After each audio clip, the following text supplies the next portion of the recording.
కమిషన్ల కోసం మార్గాని భరత్రాం తాపత్రయం పడితే ప్రజల కష్టాలు తెలుసుకుని వారి సమస్యలు పరిష్కరించేందుకు తాము కృషి చేశామని రాజమహేంద్రవరం సిటీ నియోజకవర్గ టీడీపీ జనసేన బీజేపీ కూటమి ఎమ్మెల్యే అభ్యర్థి ఆదిరెడ్డి శ్రీనివాస్ అన్నారు. అరగంట వర్షం పడితే భరత్రాం చేసిందంతా నీట మునిగిపోయిందని ఎద్దేవా చేశారు. తిలక్ రోడ్లోని తన ఎన్నికల కార్యాలయంలో గురువారం జరిగిన మీడియా సమావేశంలో ఆయన మార్గాని భరత్రాంపై తీవ్ర స్థాయిలో ధ్వజమెత్తారు. భరత్రాం చేసిన అనాలోచిత పనులు నేను ఇంత అభివృద్ధి చేశానా అంటూ చెప్పుకోవటం చూసి అందరూ సెటైర్లు వేస్తున్నారని అన్నారు.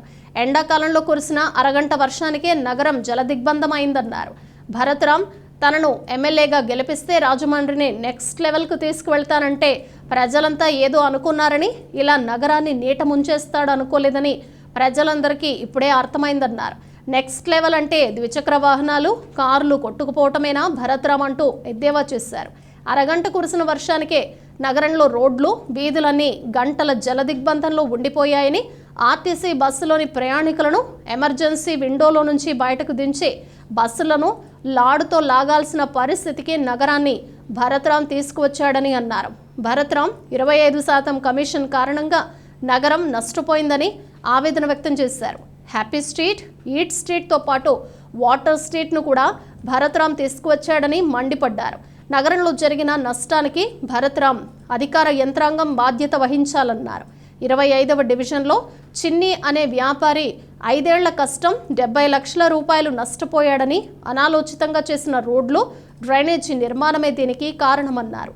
ఎన్నికల ప్రచారానికి వెళ్లిన తన వద్దకు సదరు వ్యాపారి వచ్చి తన 5 ఏళ్ల కష్టం 70 లక్షలు నష్టపోయానని, ఆత్మహత్య చేసుకుందామంటే పిల్లలు గుర్తొచ్చారన్నా అంటూ కన్నీటి పర్యంతం అయ్యాడని అన్నారు. 16 ఏళ్లు తాము పదవుల్లో ఉన్నా రాజమండ్రి ఎప్పుడూ నీట మునగలేదన్నారు. తమ హయాంలో చేసిన పనులన్నీ చాలా ప్రణాళికాబద్ధంగా చేశామన్నారు. సిఎస్ఆర్ నిధులు, తదితర నిధులు తీసుకువచ్చి తాము చాలా అభివృద్ధి పనులు చేశామని గుర్తు చేశారు. ఈ ఎన్నికల్లో వారికి తగిన గుణపాఠం చెప్తారన్నారు. నగర టీడీపీ ప్రధాన కార్యదర్శి బొడ్డిగ రాధా, ఉపాధ్యక్షులు ఉప్పులూరి జానకిరామయ్య, ఉమా మార్కండేయ స్వామి ఆలయం మాజీ చైర్మన్ ఇన్నమూరి దీపు, నగర ఎస్ఎస్ఎల్ అధ్యక్షులు చాపల చినరాజు, కనకాల రాజా, ముస్సిని బాబురావు తదితరులు పాల్గొన్నారు. ఇది ఎండాకాలంలోనే స్వతగా రాదు. వచ్చిన అరగంట వర్షానికి నగరం మొత్తం నీటిమయమైపోయింది. జల దిగ్బంధన, అష్ట దిగ్బంధనలాగా జల దిగ్బంధన. ఇప్పుడు రాజమండ్రి ప్రజలకు అర్థమైంది. Development development development Rajahmundry city next level అంటే ఏంటన్నది రాజమండ్రి ప్రజలకు అర్థమైంది.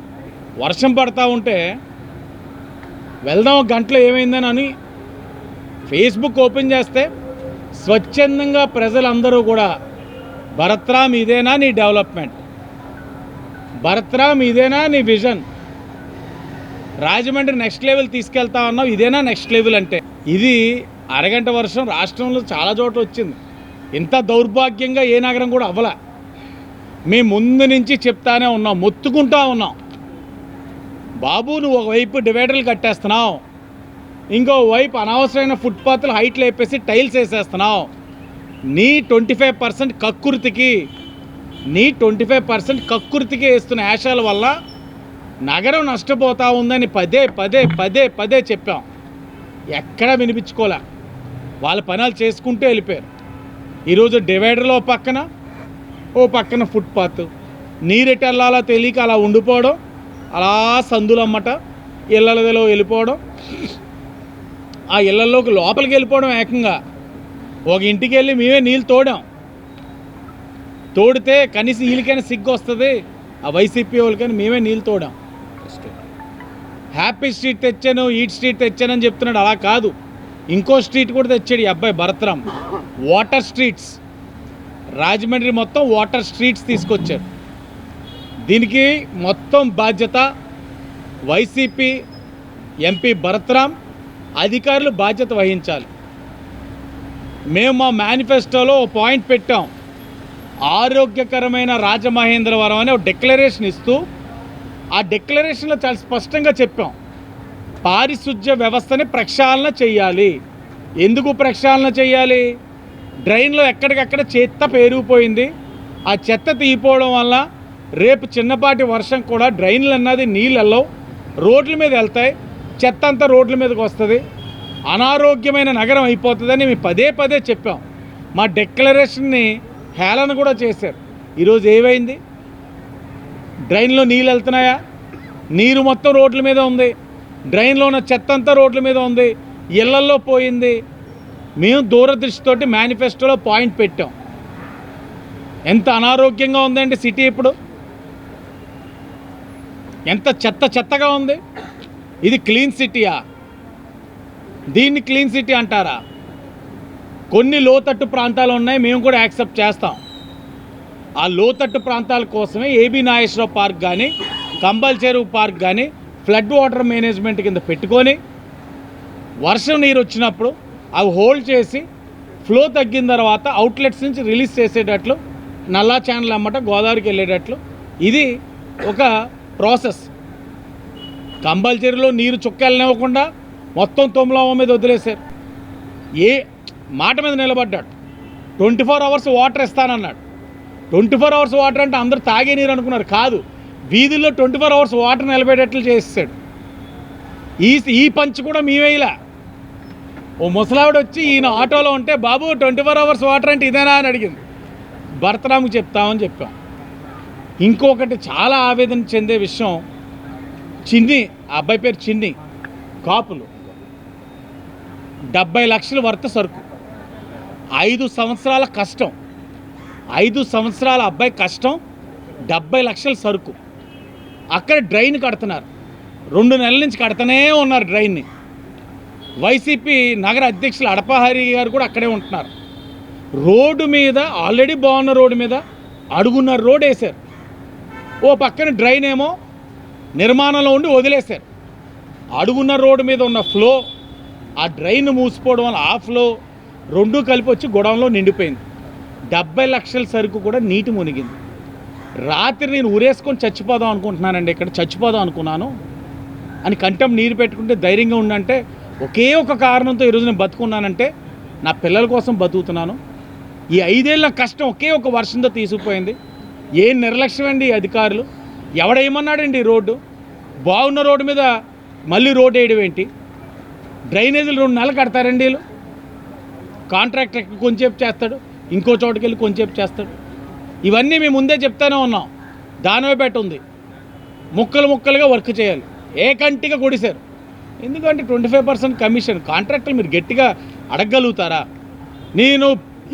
నేను భర్తరం కూడా అడుగుతా ఉన్నా. నువ్వు పదే అంటావు 16 సంవత్సరాలు మీరు ఉన్నారు, ఏం చేశారు. అరే బాబు, మేము 16 సంవత్సరాలు ఉన్నప్పుడు ఎప్పుడు కూడా నగరాన్ని ఇలా నీట మునిగేటట్లు చేయలే. ఇలా వ్యాపారస్తులు ఎప్పుడు కూడా ప్రాణాలు తీసేసుకుంటామని చెప్పే పరిస్థితులు రాజమండ్రికి ఎప్పుడు తీసుకురాలా. ఏ అభివృద్ధి చేసినా చాలా ప్లాన్డ్గా చేసాం. ఆ తిరగబడుతున్నారు అన్నది కూడా వాళ్ళకి తెలిసింది కాబట్టే రాజకీయంగా ఇంక ఎదుర్కోలేక దొడ్డిదారి ఎత్తుక్కుంటున్నారు. అది కూడా ఏం జరుగుతుంది అన్నది రేపేళ్ళున్న ప్రజలకు కూడా తెలుస్తుంది. ప్రజలైతే తీవ్రమైన నిరుత్సాహంతో ఉన్నారు. ఎందుకంటే 2019 వరకు కూడా ఆ రోడ్లు అంత అలా మొలగల. నేను చెప్తున్నాను వాస్తవం. తొమ్మిలవ మొదట వీధి, రెండో వీధి సగం వరకే నీరు ఉంటుంది. ఆ రెండు కూడా ఏబీ నాగేశ్వరరావు పార్క్ ఎత్తిన వెంటనే 20 నిమిషాలు నీరు వెళ్ళిపోతే ఎవరు గుమ్మాల్లోకి వెళ్ళిపోదు. మీకు ఇంకోటి కూడా చెప్తాను, 23వ వార్డు ఉంది, ఎన్నుమూరు రాంబాబు కార్పొరేటర్ గారు. ఇలాంటి సమస్య గుమ్మాలకి 2 అడుగులు దిమ్మలు కట్టేవారు. పరిష్కారం చేసాం. టీడీపీ అధికారం వచ్చిందని కార్పొరేటర్ పరిష్కారం, శాశ్వత పరిష్కారం ఇచ్చాం. గుమ్మాలు సరిసమానంగా చేసుకుంటా ఉన్నారు.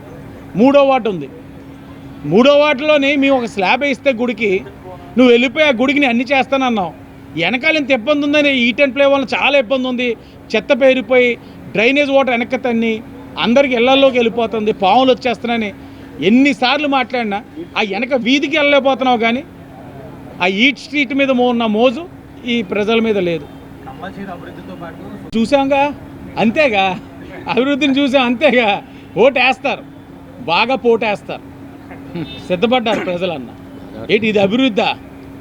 నేను అదే అంటున్నాను. అబ్బాయికి ఎంత జరిగిందో అది కూడా అభివృద్ధికి సుందరీకరణకి మధ్యన వ్యత్యాసం తెలియట్లేదు అని అంటే ఇంక ఎవరేం చేయగలుగుతారు? తను ఒక మైకంలో ఉన్నాడు. తను ఇప్పుడు అడిగినా వై నాట్ 175 అంటున్నాడు. ఆయన మైకంలో ఉన్నాడు, వాళ్ళ నాయకుడు కూడా ఆ మైకంలో ఉన్నాడు. మేమేమో వై నాట్ పులివెందులని మేము అంటున్నాం. అది గ్రౌండ్ రియాలిటీలో మేము ఉన్నాం. మీరు మార్పు అనేది రోజు రోజుకి పెరుగుతూ ఉంది. నరేంద్ర మోడీ గారు వచ్చినప్పుడు మొదటి మీటింగ్ చూడండి, నిన్న మీటింగ్లో నేను కొండ బద్దలు కొట్టి చెప్పారు, వైసీపీ పార్టీ జగన్మోహన్ రెడ్డి రాష్ట్రాన్ని దోచుకున్నారని స్పష్టత ఇచ్చేశారు. అంటే కేంద్రం నుంచి వాళ్ళకి ఒక స్పష్టత వచ్చేసింది ఇక్కడ ఏం జరుగుతుందన్నది. వీళ్ళు ఇంకా ఆ వాస్తవాల్లోకి వస్తే మంచిది. అభివృద్ధిని అడ్డుపడాల్సిన అవసరం టీడీపీకి లేదు.